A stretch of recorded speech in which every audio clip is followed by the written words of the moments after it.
Imagine you are a pirate captain in the Atlantic Ocean.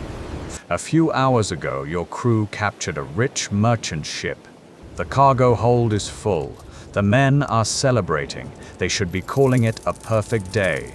Instead, you are lying awake in your cabin, wondering if you will still be captain by morning.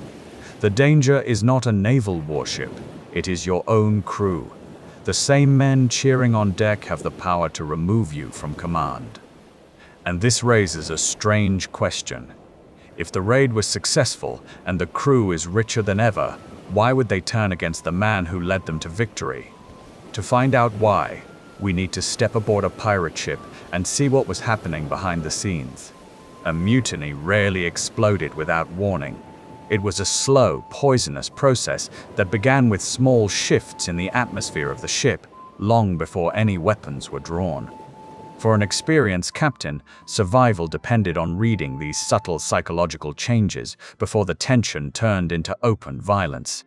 The early warning signs often began with minor arguments during daily routines. A sailor might hesitate for a fraction of a second before obeying a routine order to adjust the sails. Another might openly complain about the quality of the freshwater or the size of the daily biscuit ration. As the tension grew, the social patterns of the ship began to fracture. On a healthy pirate vessel, the men lived and ate closely together to maintain morale. When a mutiny was brewing, distinct factions started to form.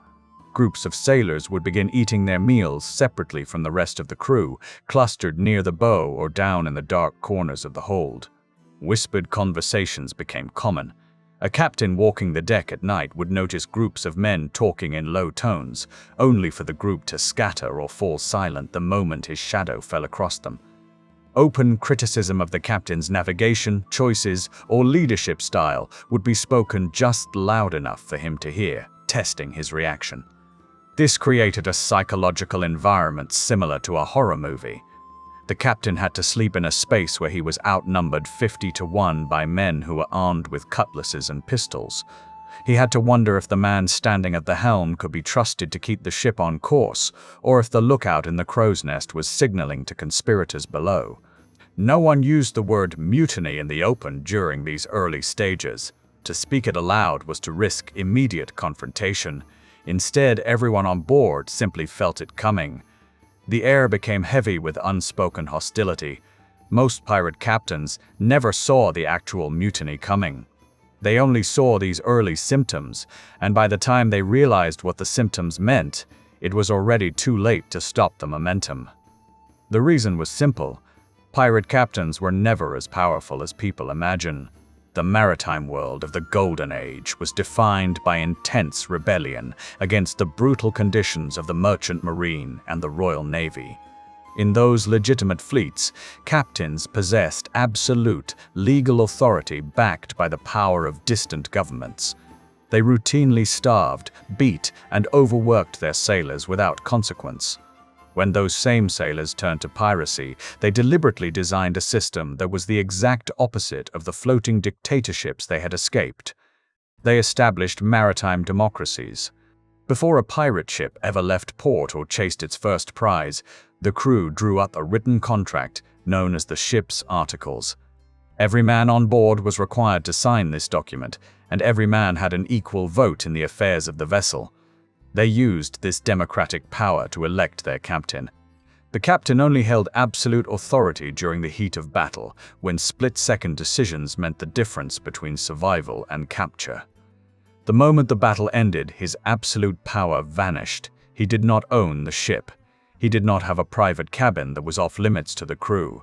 He was merely an employee of the collective ship's company. This system protected the common pirate from the tyranny they had suffered under legal flags. Yet the exact same democratic framework that kept the crew safe also created a terrifying problem for the man in command. Because the crew gave the captain his power, they could take it away whenever they pleased.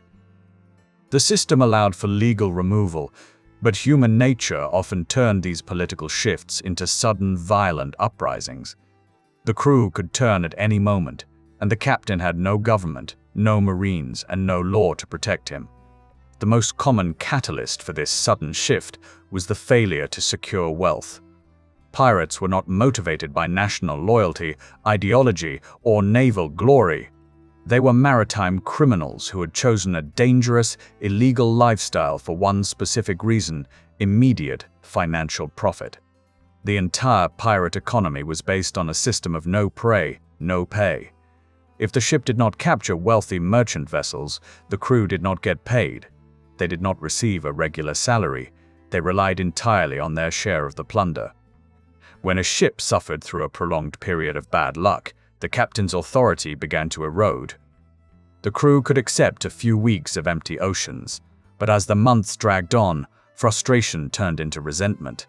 Failed voyages, empty shipping lanes, and targets that managed to outrun the pirate ship were all blamed directly on the commander. If a captain made a tactical error that allowed a wealthy prize to escape, or if he miscalculated the currents and steered the ship into a region devoid of merchant traffic, his leadership was immediately questioned. Storm damage that forced the ship to halt for repairs instead of hunting for gold added to the financial strain. The audience might expect that pirates only revolted when a captain became excessively cruel, but historical records show that bad luck alone was frequently enough to trigger a coup.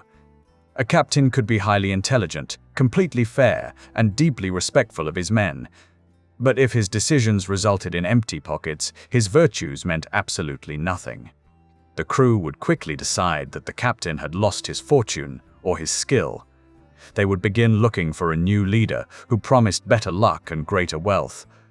A captain who could not make his crew rich was already halfway out of command, regardless of how popular he had been when the voyage began. While a lack of treasure was dangerous, the suspicion of dishonesty was fatal. The deadliest accusation a pirate captain could face from his own men was the charge of theft. Pirates operated under a strict code of sharing. The ship's articles detailed exactly how much treasure each man was entitled to receive. The captain usually received 2 shares, the officers received 1.5 shares, and the common sailors received 1 share each. This transparency was the foundation of the entire enterprise. Because there was no external legal authority to enforce these contracts, trust was the only currency that kept the crew together. If the crew began to suspect that the captain was secretly keeping the best pieces of plunder for himself, the fragile piece of the ship dissolved instantly.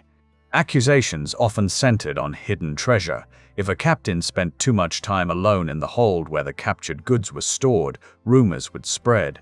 Sailors would whisper that he was pocketing gold coins, concealing valuable gems, or making private deals with captured merchant captains to secure personal ransoms. Favoritism also triggered intense suspicion. If a captain consistently awarded the choice pieces of meat, the best liquor, or the cleanest blankets to a small circle of loyal friends, the rest of the crew viewed it as a direct violation of their egalitarian principles. Pirates were men who lived outside the law. They routinely accepted murder, violence, and the robbery of innocent merchant crews as standard parts of their profession.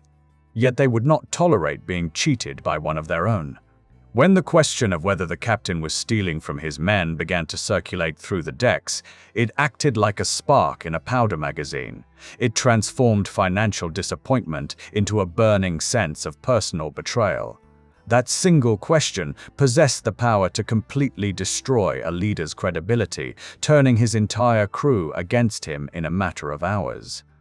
There were, of course, instances where mutiny was driven by pure hatred toward a tyrannical leader.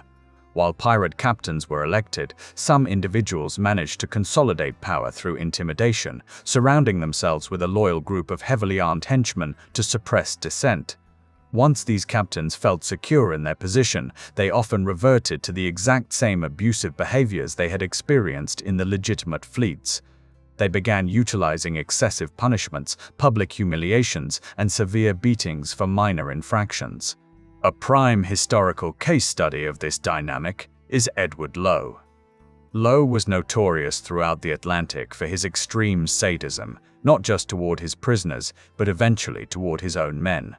He was a deeply unstable man who ruled his deck through raw terror, frequently threatening his crew with loaded pistols and inflicting horrific physical violence on anyone who questioned his orders.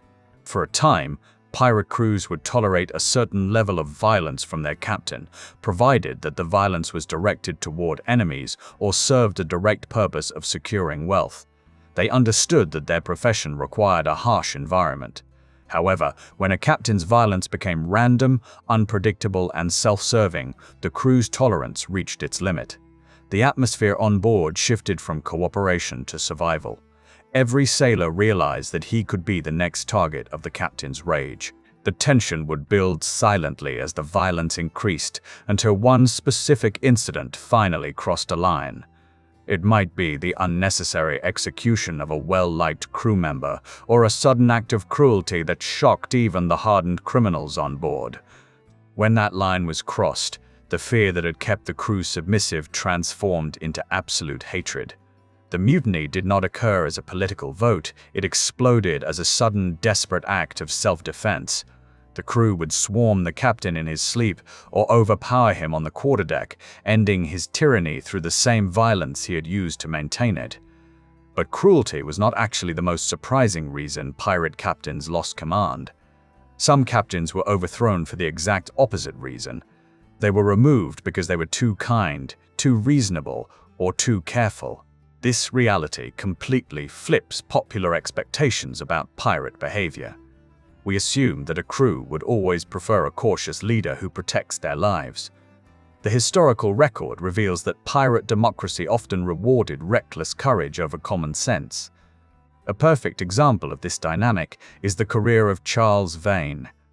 In 1718, Vane was commanding a powerful pirate vessel in the Caribbean when he encountered a large ship that appeared to be a wealthy merchant prize. As Vane closed the distance, he realized the target was actually a heavily armed French warship. Vane knew that attacking the warship would result in severe damage to his own vessel and heavy casualties among his men. The risk far outweighed any potential reward. Using his tactical judgment as a captain, Vane chose to break off the engagement and flee into the safety of the open ocean. To a modern observer, this was the act of a responsible leader trying to save his men from an unnecessary death. To his pirate crew, it was an act of unforgivable cowardice. The next day, the crew called an emergency meeting on deck. They argued that Vane had shown fear in the face of the enemy, which disgraced the reputation of the ship. They used their democratic right under the ship's articles to hold an immediate vote. Vane was stripped of his command on the spot. He was not beaten or executed, but he was forced into a small, captured sloop with a handful of sailors who had supported his decision. The crew elected a new captain named Calico Jack Rackham, a man who promised to be far more aggressive. Vane was removed from power precisely because he tried to save everyone's life. This reality created a dangerous trap for anyone who held the position of captain.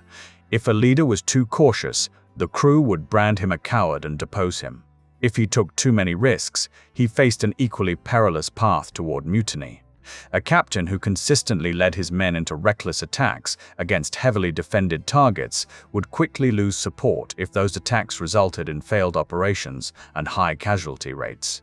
Sailors did not want to die for nothing. They were willing to fight, but they expected that fight to result in an easy victory and a large pile of gold. When an aggressive captain brought home nothing but shattered hulls, splintered masts, and maimed crew members, the enthusiasm for his boldness vanished. The sailors would look at their wounded comrades and realize that the captain's ambition was driving them toward a swift grave. There was no safe middle ground. Captains walked a permanent tightrope between cowardice and recklessness. They had to be aggressive enough to satisfy the crew's desire for action and wealth, yet careful enough to ensure the crew survived to spend their loot. A single misstep in either direction could instantly trigger a mutiny, and the danger did not end there.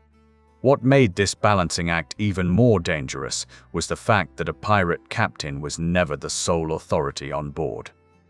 Unlike the captains of merchant vessels or naval warships, he constantly shared power with another elected officer whose interests did not always align with his own. Every pirate ship had two leaders. This dual leadership structure was highly unstable and created a permanent environment for a bitter power struggle. Standing directly beside the captain on the quarterdeck was his chief political rival, the quartermaster. The quartermaster was not just an assistant, he was elected by the crew specifically to act as a check on the captain's authority. While the captain held total command during the heat of battle, the moment the fighting stopped, his power evaporated. The quartermaster took control of the vessel's daily operations. He was responsible for distributing food, allocating captured treasure, and handling daily discipline. If a captain wanted to punish a crew member, he could not simply order a flogging. He had to secure permission from the quartermaster first. This meant the quartermaster was the true representative of the common sailors, holding the keys to the provisions and the coin. This built-in conflict frequently turned the quarterdeck into a political battleground.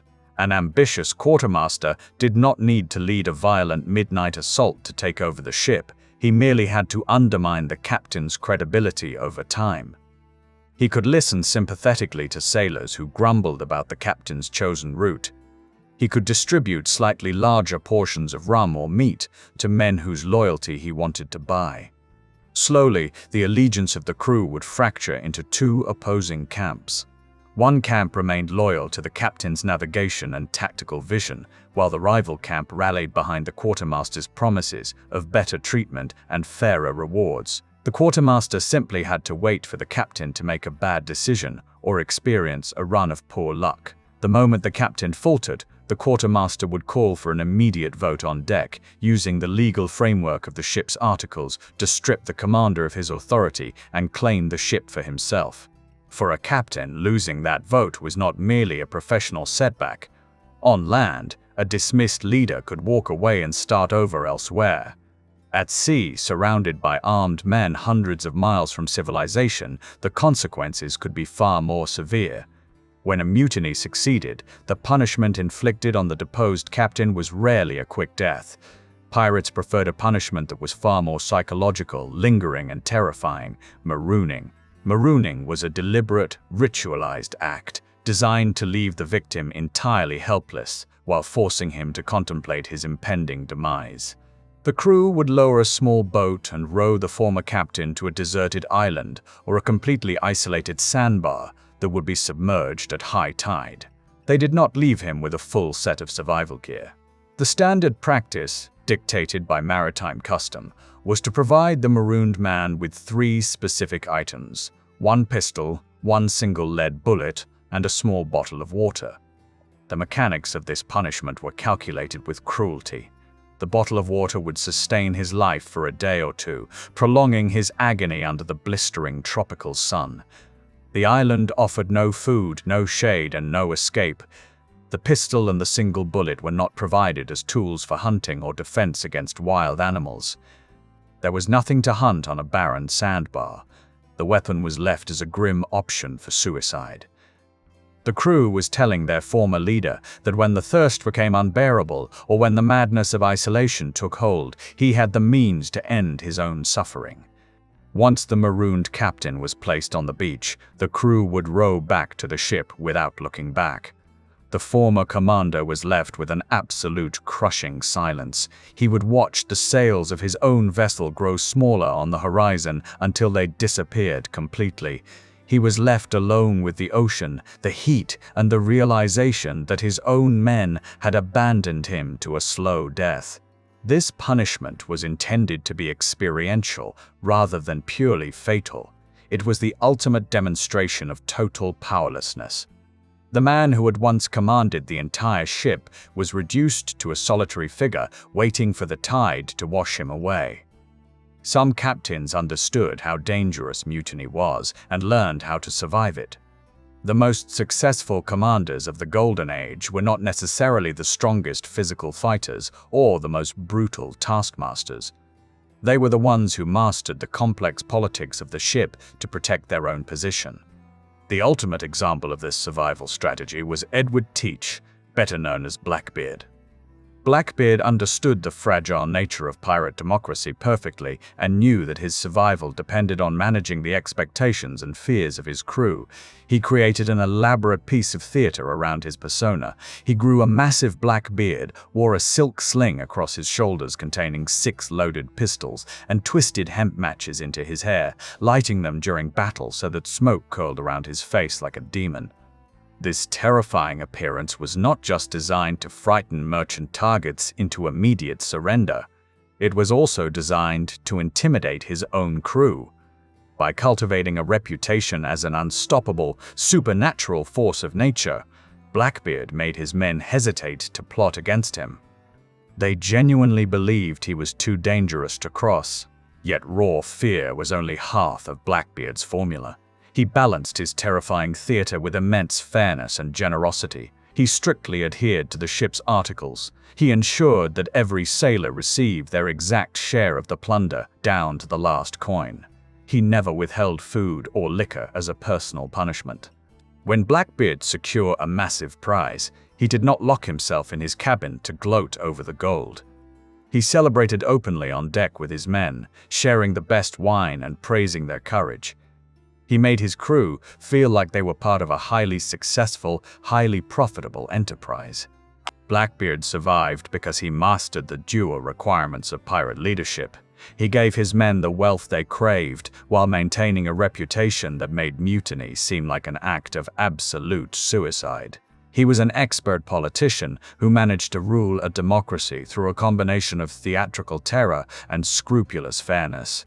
The common image of the Golden Age of Piracy is one of absolute freedom, where wild men sailed the oceans without a care in the world.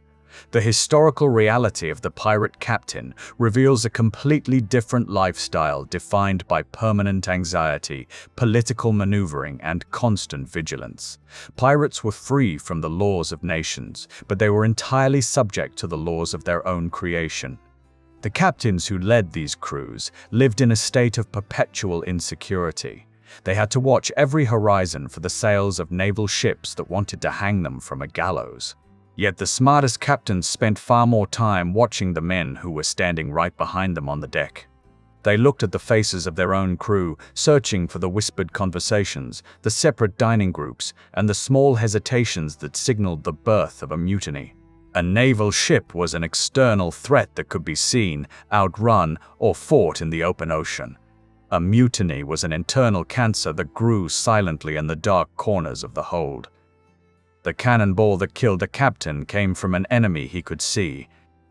The mutiny that destroyed him came from the very men he called his brothers.